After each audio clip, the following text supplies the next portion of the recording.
பாதாம் பருப்பை சாப்பிட்றதுனால என்னென்ன பலன்கள் உங்களுக்கு கிடைக்குமோ அத்தனையும் இந்த கிழங்கு தந்துடும். நம்ம இன்றைக்கி வந்து இந்த வீடியோவில் பனங்கிழங்கு வந்து எப்படி வேக வச்சு சாப்பிட்டா டேஸ்ட்டாக இருக்கும், பனங்கிழங்கு சாப்பிட்றதுனால என்னென்ன மருத்துவ பலன்கள் நம்மளுக்கு கிடைக்கும், அதே மாதிரி சீசனில் மட்டுமே கிடைக்கக்கூடிய இந்த கிழங்கு வந்து எப்படி சீசன் இல்லாத நாட்களையும் நம்ம வச்சு பயன்படுத்தலாம் அப்படின்னு தான் இந்த வீடியோவில் பார்க்க போகிறோம். வணக்கம், வெல்கம் டு கார்டன் ஹெல்த். நான் இன்றைக்கி வந்து ஒரு 10 பனங்கிழங்கு நல்ல விளைஞ்ச கிழங்காக எடுத்து வச்சுருக்கேன். விளைஞ்ச கிழங்கு எப்படி பார்க்குறது அப்படின்னா, அந்த பனங்கிழங்கோட தோல் பகுதி வந்து நல்லா வெடிச்சிருக்கணும். அந்த மாதிரி வெடிச்சிருந்துச்சின்னா நல்ல விளைஞ்ச கிழங்கு. கொஞ்சம் பிஞ்சான கிழங்காக இருந்துச்சுன்னா நம்ம வந்து வேக வச்சு சாப்பிட்றதுக்கு அவ்வளோ டேஸ்ட்டாக இருக்காது, கொஞ்சம் கசப்புத்தன்மை இருக்க மாதிரியும் இருக்கும். அதனால் நல்ல விளைஞ்ச கிழங்காக பார்த்து வாங்கிக்கிங்க. அதே மாதிரி பனங்கிழங்கோட அந்த தலைப்பகுதி, அதனோட காம்பு வந்து இருக்க மாதிரி பார்த்து நீங்கள் வாங்கிக்கணும். காம்பு வந்து இல்லாத பகுதியை நீங்கள் வாங்கிட்டீங்கன்னா அதை ஒரு நாள் அல்லது 2 நாளுக்குள்ளே நம்ம வேக வச்சு சாப்பிட்றணும். இந்த மாதிரி காம்பு பகுதி இருந்துச்சுன்னா தான் நீங்கள் குறைஞ்சது 1 வாரம் வரைக்கும் கூட அப்படியே வச்சுருந்து நீங்கள் யூஸ் பண்ணிக்கலாம். இப்போ நீங்கள் வெளியூருக்கெலாம் கொண்டு போகிறீங்க அப்படின்னா அதோட காம்பு பகுதி இருக்க மாதிரி பார்த்து நீங்கள் வாங்கி கொண்டு போகணும். இப்போ பனங்கிழங்கோட தோலெல்லாம் உரித்ததுக்கப்புறம் நீங்கள் வந்து பெரிய பாத்திரத்தில் பனங்கிழங்க வேக வைக்க போகிறீங்க அப்படின்னா அப்படியே முழுசாகவே போட்டு வேக வச்சுக்கலாம். அல்லது சின்ன பாத்திரம் அல்லது குக்கரில் நம்ம வேக வைக்க போகிறோம் அப்படின்னா அது வந்து இந்த மாதிரி தலைப்பகுதி வால் பகுதி ரெண்டையுமே கொஞ்சமாக கட் பண்ணிவிட்டு அதுக்கப்புறம் நம்ம வேக வச்சுக்கலாம். நிறைய பேர் வந்து ரோட்டோரங்களில் அப்புறம் இந்த கோவில் வாசல்லாம் பனங்கிழங்கு வேக வச்சு விற்பாங்க, அதை நீங்கள் வாங்கி சாப்பிட்ருப்பீங்க. அதில் வந்து வெறும் உப்பு மஞ்சள் 2 தான் போட்டு வேக வச்சு கொடுப்பாங்க. ஆனால் நீங்கள் இந்த மெத்தடில் பனங்கிழங்க வேக வச்சு சாப்பிட்டீங்கன்னா அடுத்து நீங்கள் இந்த மாதிரி வாங்கவே மாட்டீங்க, வீட்டில் தான் கிழங்கு வாங்கி வேக வச்சு சாப்பிடுவீங்க. அந்தளவுக்கு நல்ல கமகமன்னு இருக்கும், ரொம்ப டேஸ்ட்டாகவும் இருக்கும்.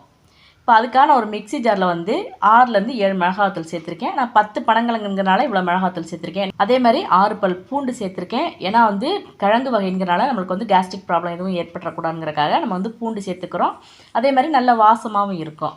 இப்போ இந்த மிளகாத்தூளோட விதை அரைப்படுறதுக்காக நான் இது கூட முதல்ல கொஞ்சமாக கல்லுப்பு சேர்த்துக்கிறேன்.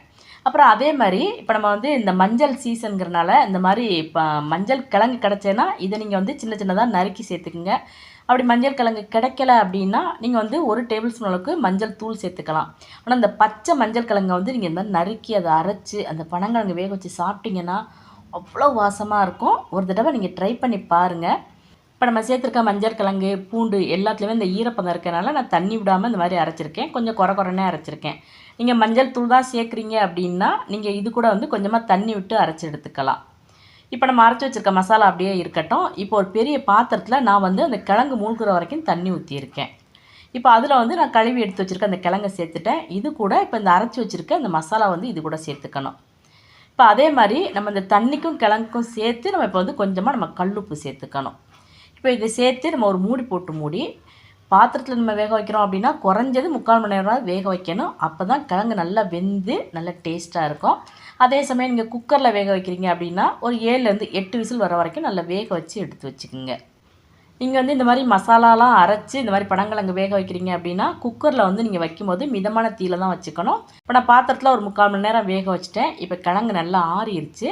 இப்போ நம்ம அந்த கிழங்கை வந்து 2ஆக பிரிச்சுட்டு அதுக்கு உள்ளே இருக்க அந்த நரம்பை எடுத்துடணும். அந்த நரம்போட நுனிப்பகுதி சாப்பிட்றதுக்கு வந்து ரொம்ப டேஸ்ட்டாக இருக்கும். அதை வந்து சின்ன குழந்தைங்களாம் ரொம்ப விரும்பி சாப்பிடுவாங்க. இப்போ அதுக்கப்புறம் இதை வந்து சின்ன சின்ன பீஸாக நம்ம ஒடிச்சு அந்த நாரெலாம் எடுத்துட்டு இது கூட விருப்பப்பட்டால் தேங்காய் சேர்த்து சாப்பிட்லாம். தேங்காய் சேர்த்து பனங்கிழங்கு சாப்பிட்டு பாருங்கள், அவ்வளோ அருமையாக இருக்குங்க. இது வரைக்கும் நீங்கள் சாப்பிட்லைன்னா இனிமேலாக தான் இந்த மாதிரி சாப்பிட்டு பாருங்கள். அப்புறம் நீங்கள் எப்படி இருக்குன்னு கமெண்ட்டில் சொல்லுங்கள். இப்போ பனங்கிழங்கு வந்து நம்ம வேக வச்சாச்சு. இப்போ ஒரு சில நேரம் வந்து நம்ம சாப்பிட்ட போக மீத பனங்கிழங்கு இருக்கும், அதை வந்து நம்ம அடுத்த நாள் வச்சு சாப்பிட்ணும் அப்படின்னா அந்த உள்ளே இருக்க நரம்பை வந்து பிரிச்சுட்டு நீங்கள் வெளியே வச்சிங்கன்னா 2 நாள் வரைக்கும் நீங்கள் வச்சு சாப்பிட்டுக்கலாம். இப்போ பனங்கிழங்கு சீசன் முடிய போகுது, ஆனால் நம்ம அடுத்த சீசன் வரைக்கும் பனங்கிழங்கு சாப்பிட்ணும் அப்படின்னு நீங்கள் நினச்சிங்கன்னா இந்த மாதிரி வேக வச்ச பனங்கிழங்கு வந்து இந்த நார்லாம் எடுத்துகிட்டு இந்த மாதிரி சின்ன சின்ன துண்டங்களாக்கி வெயிலில் வந்து நல்லா காய வச்சு எடுத்து வச்சுக்கோங்க. அதுக்கப்புறம் ஒரு மிக்ஸி ஜாரில் நல்லா தூள் பண்ணிவிட்டு சலிச்சு எடுத்து வச்சுக்கோங்க. இந்த மாவு வந்து நீங்கள் ஒரு ஏர்டைட் கண்டெய்னரில் ஸ்டோர் பண்ணி வச்சிங்கன்னா குறைஞ்சது 6 மாதம் வரைக்கும் கூட நீங்கள் வச்சு பயன்படுத்தலாம். இந்த பனங்கிழங்கு மாவு வச்சு இனிப்பு புட்டு, காரப்புட்டு, அதே மாதிரி அல்வா, அப்புறம் கஞ்சி, இந்த மாதிரி நிறைய விதங்களை நீங்கள் பயன்படுத்தலாம். இப்போ இந்த பனங்கிழங்கு எடுத்துக்கிறதுனால என்னென்ன மருத்துவ பலன்கள் நம்மளுக்கு கிடைக்கும் அப்படின்னு இனிமேல் நம்ம பார்க்கலாம். ரத்தத்தில் வந்து சிவப்பணுக்களோட எண்ணிக்கை அதிகரிக்கிறதுக்கு இந்த கிழங்கை வந்து இங்கே சாப்பிட்டுக்கலாம். அதே மாதிரி முக்கியமாக மலச்சிக்கல் பிரச்சனைக்கு வந்து ஒரு நல்ல தீர்வு வந்து இந்த பனங்கிழங்கு. குடலில் உள்ள புழுக்களெல்லாம் மருந்து மாத்திரை இல்லாமல் ஈஸியாக வெளியேற்றக்கூடிய தன்மை வந்து இந்த பனங்கிழங்குக்கு இருக்குது. நீங்கள் வந்து இந்த பனங்கிழங்கு வந்து அடிக்கடி இந்த மாதிரி வேக வச்சு சாப்பிட்டிங்கன்னா எலும்பு முறிவு, தசை சுருக்கம்லாம் இல்லாமல் உங்களை வந்து பாதுகாத்துக்கலாம். அதே மாதிரி கொழுப்பு கட்டிகள் வராமல் தடுக்கிறதுக்கும் இதயம் சம்மந்தமான நோய்கள் வந்து நம்மளை நெருங்காமல் இருக்கிறதுக்கும் இந்த கிழங்கை வந்து நீங்கள் அடிக்கடி கிடைக்கும் போதெல்லாம் சாப்பிட்ருங்க. நார்ச்சத்து அதிகம் இருக்கிறதுனால சர்க்கரை நோய்கள் வந்து எடுத்துக்கலாம், ஆனால் மிதமான அளவில் எடுத்துக்கணும், அதிகமாக சாப்பிட்ற வேண்டாம். அதே மாதிரி கிழங்குல வந்து குளிர்ச்சித்தன்மை அதிகம் இருக்கிறதுனால இந்த சைனஸ் ப்ராப்ளம் இருக்கவங்களாம் ரொம்ப அதிகமாக எடுத்துக்காமல் கொஞ்சமாக சாப்பிட்டுக்கணும். முக்கியமாக சொல்லணும் அப்படின்னா பெண்களுக்கு வந்து கர்ப்பப்பை வலுப்பெறதுக்கு இந்த கிழங்கு வந்து ரொம்பவே உதவும். இவ்வளோ மருத்துவ குணங்கள் இருக்க பனங்கிழங்கை வந்து இந்த சீசனில் யாருமே மிஸ் பண்ணிடாதீங்க. கட்டாயம் இந்த மெத்தடில் அவிச்சு சாப்பிட்டு பாருங்கள். எப்படி இருந்துச்சுன்னு மறக்காமல் கமெண்ட் பண்ணுங்கள். இந்த வீடியோ உங்களுக்கு பிடிச்சிருந்தேன்னா லைக் பண்ணுங்கள், ஷேர் பண்ணுங்கள். மறக்காமல் கார்டன் அண்ட் ஹெல்த் சேனலை சப்ஸ்கிரைப் பண்ணுங்கள். தேங்க்ஸ் ஃபார் வாட்சிங்.